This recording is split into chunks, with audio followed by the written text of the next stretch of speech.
Doutor César, a gente ouviu mais uma vez aí o Deltan Dallagnol, ele inclusive citou uma passagem bíblica, acho que está no Evangelho de Paulo, se não me engano, se não me falha a memória, né? Em que lutei o bom combate, terminei minha carreira, guardei a fé, ele não foi até o final, mas eu imagino que ele esteja fazendo menção a isso. Fato é que a gente está aqui, eu fiz menção à questão da cronologia dos fatos, a questão semântica, e nada disso faz sentido, doutor. O que acontece, Piotr, é que o direito é complicado. O direito vai muito do subjetivismo das pessoas, do subjetivismo do intérprete. Eu costumo dizer que direito é pura ideologia. A depender da ideologia das pessoas, nós teremos um determinado julgamento. Isso quem dizia era Martin Heidegger. Isso daí na época de 1940, 1950, até um pouco antes. E Gadamer, que era seu discípulo, ele dizia o seguinte: toda vez que alguém parte de uma preconcepção, nós teremos um julgamento equivocado. Essa preconcepção faz com que o intérprete julgue da conclusão para os fatos e não dos fatos para a conclusão, ou seja, ele já tem uma conclusão feita, uma conclusão preconcebida. E todas as vezes que a gente parte dessa conclusão preconcebida para chegar nos fatos, nós vamos ter uma interpretação equivocada. E por que eu falo isso? Porque o dispositivo da Lei de Ficha Limpa, ele fala muito claro, processo administrativo disciplinar. E por que ele fala processo administrativo disciplinar? Porque esse próprio dispositivo diz o seguinte: olha, o magistrado ou membro do Ministério Público que for aposentado compulsoriamente, isso é só para magistrado, que perder o cargo por sentença transitada em julgado, muito provavelmente por um fato muito grave, porque senão ele não perderia o cargo, ou que pedir aposentadoria, ou pedir exoneração com um processo administrativo em andamento, terá candidatura indeferida, ou seja, o registro não pode ser deferido. E quando se fala nesse processo administrativo disciplinar, é um processo administrativo disciplinar que poderia dar ensejo àquelas situações anteriores. A disponibilidade, no caso, a aposentadoria compulsória ou a perda do cargo. E por que é processo administrativo disciplinar? Porque antes da instauração de um processo administrativo disciplinar, a depender de seja no CNJ, seja nas corregedorias estaduais ou no Conselho Nacional do Ministério Público, nós temos alguns procedimentos preliminares que vão analisar se há indícios suficientes da autoria e prova da existência de uma infração administrativa disciplinar. É para isso que existem esses procedimentos preparatórios, que era o caso do Deltan. Ele tinha 15 procedimentos preparatórios que poderiam ou não ensejar a instauração de um processo administrativo disciplinar. Poderiam. É um evento, como você disse, de futurologia, porque é um evento futuro e incerto. É algo que a gente não sabe se vai ocorrer. E, além do mais, essa instauração desse processo administrativo disciplinar deveria ser para apurar um fato extremamente grave que poderia levar à perda de cargo do membro do Ministério Público. Porque o membro do Ministério Público, ele não é demitido como um trabalhador normal.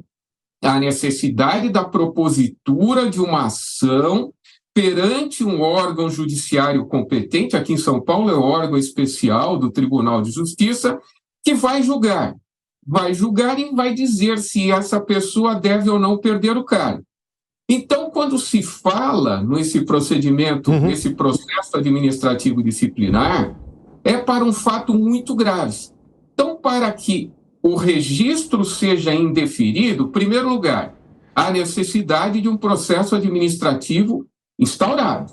Segundo lugar, que esse fato que está sendo apurado no processo administrativo disciplinar, no caso de membro do Ministério Público, que dê causa à perda do cargo.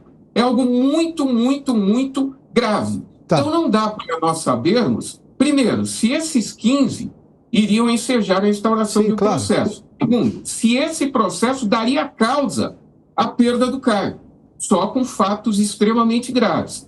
Por isso que a norma Pois não, Piotr. Não, agora são 4 horas e 39 minutos, a gente está conversando aqui com o doutor César Dario Mariano, jurista e professor de Direito.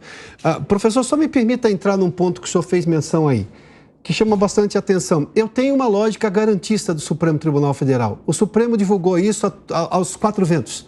Não teve nenhuma preocupação em não dizer isso, muito pelo contrário, quis deixar isso claro. Quando o senhor faz menção a sindicâncias internas que nem tinham se transformado em processo e não se sabia exatamente se esse processo ensejaria a perda do cargo dele, o que daí sim afrontaria a lei eleitoral, sobre o aspecto de se conceder ou não uma candidatura a ele, o garantismo não deveria levar isso em conta? Porque parece que ontem não houve garantismo. E aí a gente se pergunta, qual é o entendimento mesmo?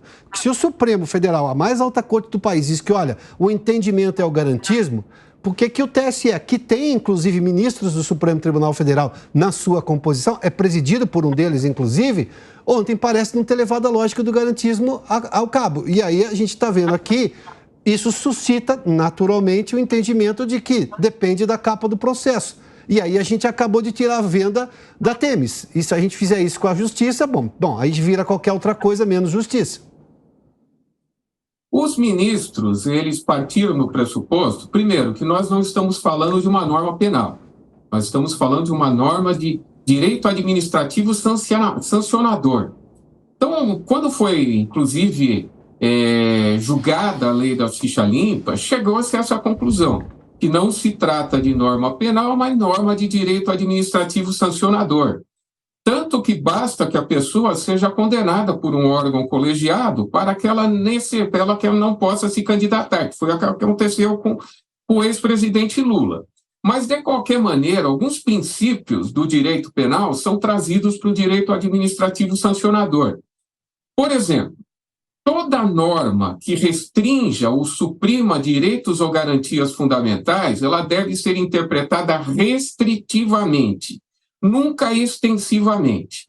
Houve uma interpretação extensiva do Tribunal Superior Eleitoral no sentido de que, quando se fala processo administrativo disciplinar, se a pessoa frauda a lei para evitar ser punida nesse processo administrativo disciplinar, então ela se aposenta, ela se exonera, essa pessoa também estaria, no caso, sim, não poderia se candidatar, ela estaria em curso na lei da ficha limpa.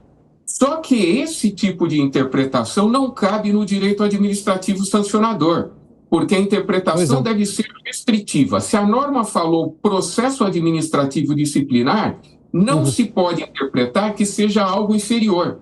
Tanto que isso daí foi levado em consideração para o Tribunal Regional Eleitoral admitir a candidatura dele. Eu vou dar um exemplo, Piotr. Pois não. Eu, no meu caso, eu tenho tempo para me aposentar. Pode ser que a qualquer momento eu me aposente e até me candidate.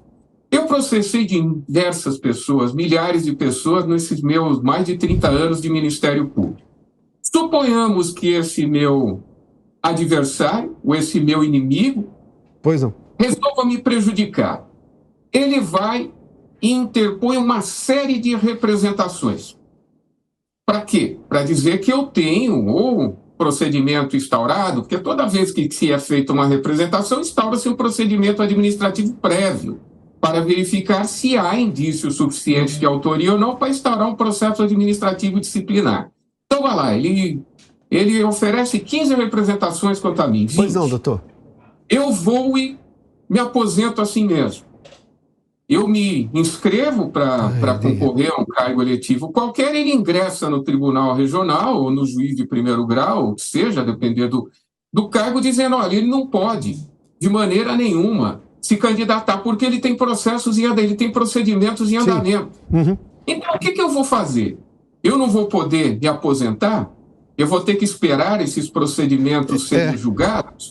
Ou eu vou ter que aguardar eles sejam julgados? Ou eu arrisco? Sim, não, doutor, e parece a ideia de que e se esse processo durar 10 anos, 20 anos, então, quer dizer que ele fica 20 anos sem poder tomar uma decisão sobre o anseio dele de concorrer a um cargo público? Doutor César, obrigado pela gentileza. A gente vai a Brasília, já que nós temos uma participação aqui do Zé Maria Trindade. Obrigado, doutor. Vamos lá, Zé